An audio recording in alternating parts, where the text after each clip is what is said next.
Un infierno. En esos momentos, después de muchos viajes astrales y de numerosos encuentros con el espíritu desarrollados, Setka sabía que todo aquello eran tonterías. Había usado su amor imposible como una disculpa, un pretexto para romper los lazos con la vida que llevaba, y que estaba lejos de ser aquella que verdaderamente esperaba de sí misma. Pero desde hacía 12 meses, la situación era diferente. Empezó a buscar frenéticamente el hombre distante. Gastó fortunas en llamadas internacionales, pero ya no vivía en la misma ciudad y fue imposible localizarlo.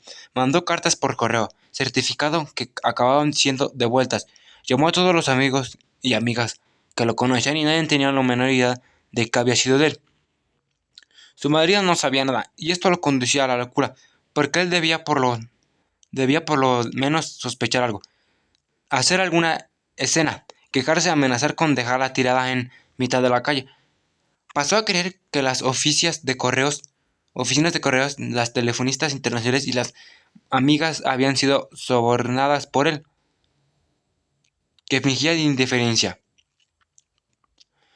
Vendió las joyas que le regalaron por su boda y compró un pasaje para partir al otro lado del océano, hasta que alguien lo convenció de que América constituía un territorio inmenso y no servía de nada ir sin saber dónde llegar. Una tarde ella se acostó, sufriendo por amor, como no había sufrido nunca antes, ni siquiera cuando tuvo que volver a la aburrida continuidad del L. Hub Hanna. Pasó aquella noche y todo el día siguiente en su habitación y otro más. Al tercer día su marido llamó a un médico. Qué buena era.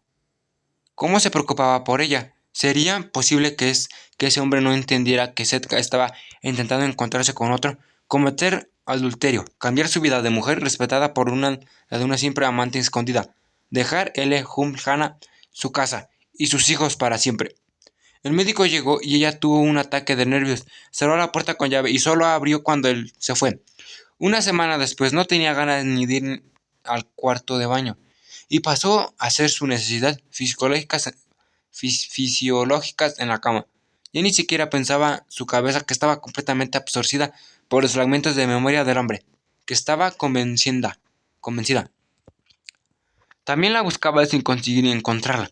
El marido, irritadamente generoso, cambiaba las sábanas, pasaba la mano por su cabeza, le decía que todo terminaría bien. Los hijos no entraban al cuarto desde que ella abofeteara a uno de ellos, sin el menor motivo, y después se arrodillara a besar sus pies implorando disculpas, rasgando su camisón y en pedazos para mostrar su desesperación y arrepentimiento. Después de otra semana en el curso de la cual él escupió la comida que le ofrecían, entró y salió varias veces de la realidad. Pasó noches enteras en blanco y días enteros durmiendo. Dos hombres entraron a su cuarto sin llamar, uno de ellos la sujetó, otro le aplicó una inyección y ella se despertó en billete de expresión. Había escuchado el médico decía a su marido, a veces provocada por los motivos más banales.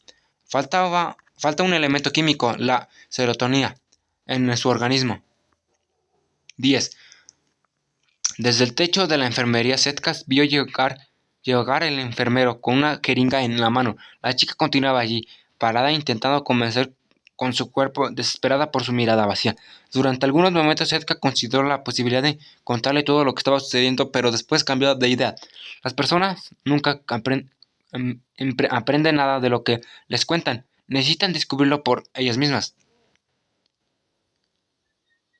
El enfermero le clavó la aguja en su brazo e inyectó glucosa. Como impulsado por una enorme fuerza, su espíritu salió del techo de la enfermería, pasó a alta velocidad por un túnel negro y como impulsado por una enorme fuerza de su espíritu salió del techo en la enfermería, pasó a alta velocidad por un túnel negro y se retornó al cuerpo. Hola, Verónica. La chica estaba horrorizada. Está bien, estás bien. Sí, por suerte he conseguido escapar de este peligroso tratamiento. Ya no se repetirá jamás.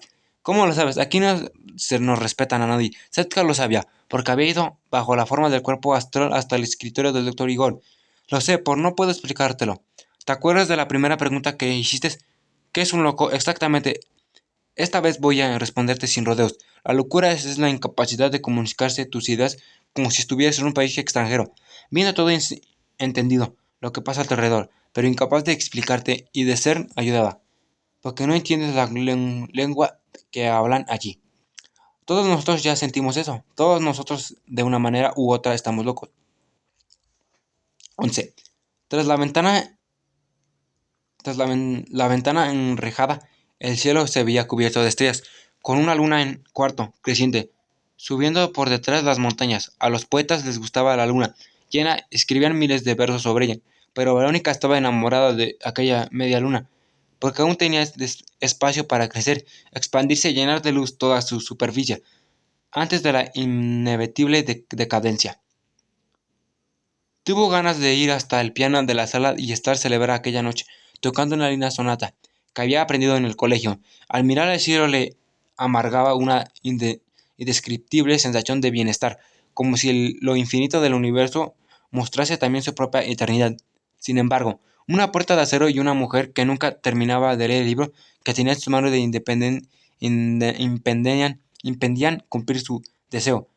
Además, nadie tocaba el piano a aquella hora de la noche, pues con toda la seguridad los acordes despertarían al vecindario. Verónica rió. El vecindario. Eran las enfermerías repletas de locos, estos locos a su vez atiborrados de medicinas para dormir. La sensación de bienestar, sin embargo, continuaba. Se levantó y se dirigió a la cama de Setka, pero ella estaba durmiendo profundamente, tal vez para recuperarse de la horrible experiencia que acaba de pasar.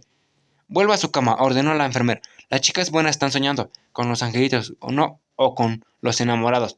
No me trate como un niño. No soy una loca, mansa, que tiene miedo de todo. Soy furiosa. Tengo ataques histéricos. No respeto ni mi vida ni la de los otros. Hoy entonces, estoy atacada. Miro a la luna. Quiero conversar con alguien. La enfermera miró, sorprendida por la reacción. Me tiene miedo, insistió Verónica. Falta uno o 2 días para mi muerte. Siendo así, ¿qué puedo perder? ¿Por qué no va a perder un paseo, jovencita, y me deja terminar el libro? ¿Por qué existe una prisión y una carcelera que finge leer un libro solo para mostrar a los otros una mujer inteligente? No obstante, en realidad ella está atenta a cada movimiento dentro de la enfermería y guarda las llaves de la puerta como si fueran un tesoro. El reglamento debe decir eso, y ella obedece porque así puede mostrar la autoridad que no tiene su vida diaria con su marido y sus hijos. Verónica temblaba, sin entender bien por qué. ¿Ya ves?, preguntó la enfermera. La puerta está siempre abierta. Se creen que voy a quedarme allá adentro, encerrada con una banda de enfermeras mentales. ¿Cómo que la puerta está abierta? Hace unos días yo quise salir de aquí y esta mujer fue al lavabo para vigilarme. ¿Qué es lo que dice ahora? No me tome en serio, continuó la enfermera. La verdad es que no necesitamos ejercer mucho control. Gracias a las pastillas para dormir que ingirieron, los pacientes están temblando de frío. No se debe de ser algo relacionado con mi corazón. Si quiere, vaya a dar un paseo. En verdadera, lo que me asustaría realmente. Si iré a tocar el piano. La sala está aislada. El piano no molestaría a nadie. Hago lo que venga. Lo que me venga a gusto. El temblor de Verónica se transformó en sollozos bajos, tímidos, contenidos, se arrolló y colocó a su cabeza el regazo de la mujer, llorando sin parar. La enfermera dejó el libro y acarició su cabello, dejando que la oleada de tristeza y llanto fuera desapareciendo naturalmente. Allí se quedaron, las dos durante casi media hora, una llorando sin decir por qué, la otra consolada sin saber el motivo. Los sollozos finalmente cesaron. La enfermera le levantó tomándola por el brazo y se la llevó hasta la puerta. Tengo una hija de tu edad. ¿Cuándo llegaste aquí, llena de sueros y tubos? Me puse a pensar, ¿por qué no una chica bonita, joven, que tiene una vida por delante, había decidido quitarse la vida? Pronto comenzaron a correr historias. La carta que dejaste y que nunca creí fuera el verdadero motivo y de los días contados. Por causa de un problema incurable del corazón, no podía apartar de mi mente la imagen de mi hija.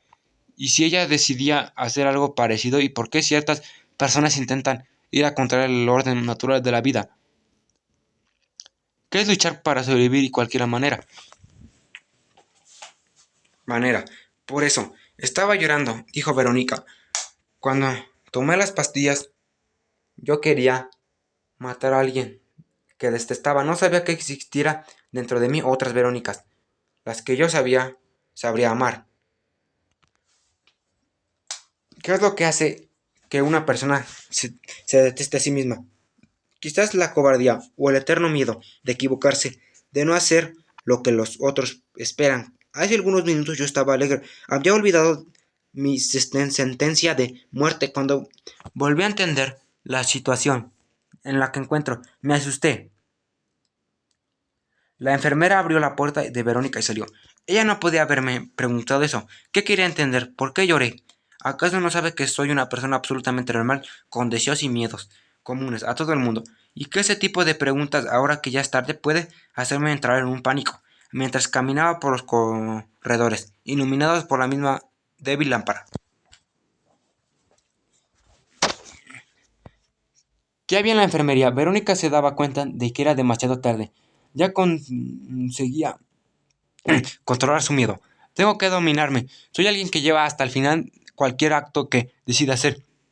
Era verdad, que había llevado hasta las últimas consecuencias muchas acciones de su vida, pero solo que no era importante, como prolongar enfados que un pedido de disculpas resolvería, o dejar de telefonar a un hombre que estaba enamorada, por considerar que aquella relación no la llevaría a ninguna parte.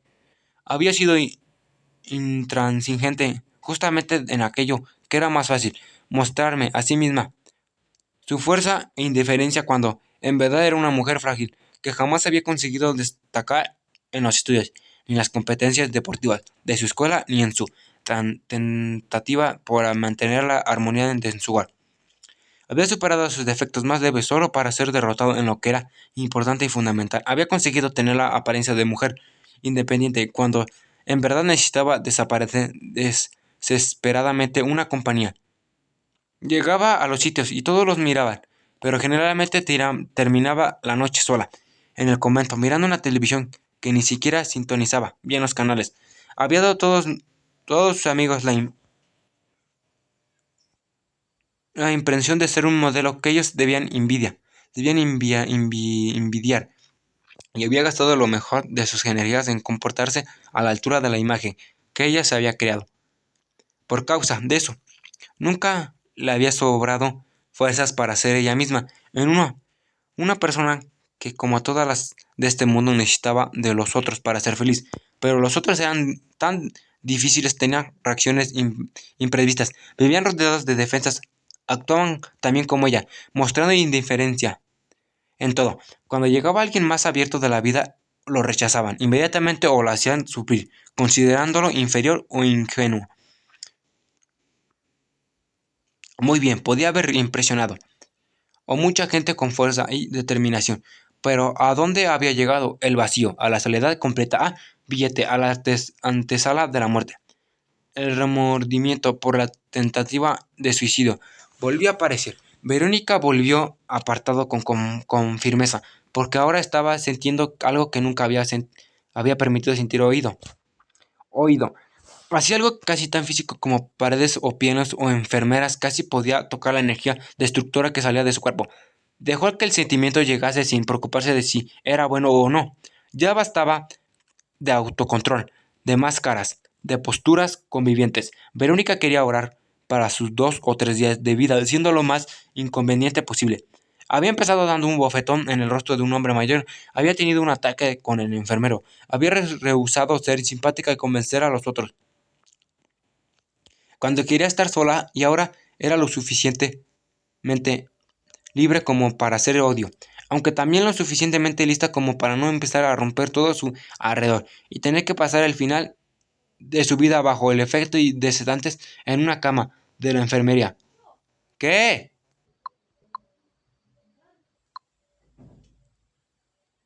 Detestó todo lo que pudo en aquel momento, a sí misma, al mundo, a la silla que tenía frente a la calefacción rota en uno de los corredores, a las personas perfectas, a los criminales. Estaba internada en un psiquiátrico y podía sentir cosas que los seres humanos esconden de sí mismos, porque todos somos educados solo para amar, aceptar e intentar descubrir una salida, evitar el conflicto. Verónica odiaba todo, pero odiaba principalmente la manera en que había conducido su vida, sin jamás descubrir los centenares de otras Verónicas que habitaban dentro de ella y que eran interesantes, locas, curiosas, valientes, arriesgadas.